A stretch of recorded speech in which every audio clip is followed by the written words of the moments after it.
Hello everyone, welcome back to Dr. Brainz. So today I'm actually in my husband's office, so it's a whole new background again, but for various other reasons. Today I wanted to talk a bit about the concept of creating culture.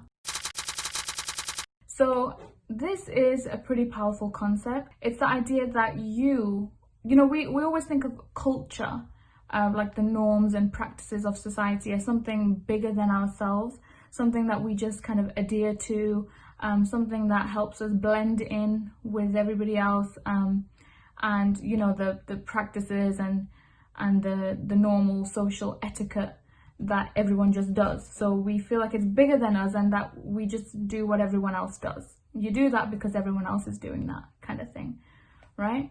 But I think what we need to realize is culture is actually something that we create as people. We create cultures all the time, and sometimes it might not look like you've changed the world and created a whole new culture, but there's lots of little things that we do in our daily lives which contribute to the culture of our society, right?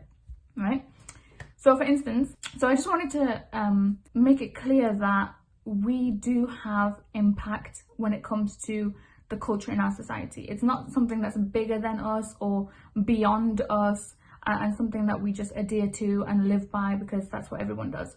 We can influence it to a pretty great and significant way, right?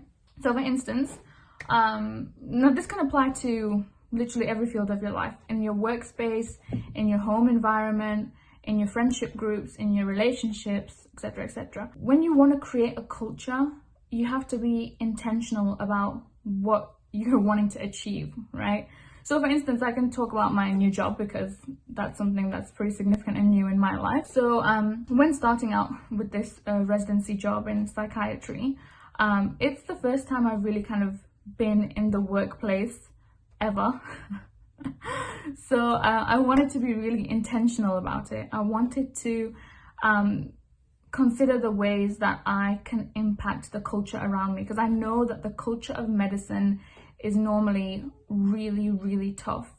Work until you die kind of culture. I'm really adamant at this stage of my life, being a mom of two as well, that I want balance and I want to feel supported and I want others to feel supported, right? So I went into this job with that in my mind. And the way that you go about creating culture is literally by modeling the culture that you want to create, by doing the things you want others to do. So it's kind of like leading from the front.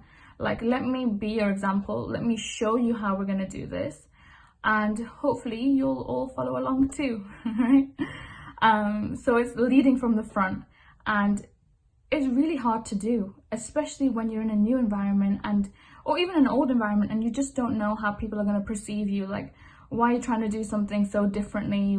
What will the people say, kind of thing? And is it necessary? We've always done it this way. Why are you trying to change things and do it a different way? And so you're always conscious that you being yourself and trying to create a new culture is something that's not going to rub off on others well. But that's the whole point. We're not trying to, just keep everything status quo and move along, We're trying to rock the boat a little bit so that people can kind of have a shift in mindset. Creating culture, it's a really hard thing to do. And it really starts with your self-confidence. Like, do you know what? We've always done it this way, but I'm not going to do it like that. And it might be a bit weird for you all at first, but you're going to get used to it. And you're going to maybe even like it. And you might even then adopt it yourselves, right? So it's that ability to use your influence to create that support system around you, So for instance, if you want a culture of transparency, then you need to be transparent. If you want a culture of support or care, then you have to be caring. Do you see what I mean? It's kind of like treat others the way you want to be treated, right? The good old childhood saying, treat others the way you want to be treated. And just model the behavior that you want others to see, right? So what is an example I can give you of this?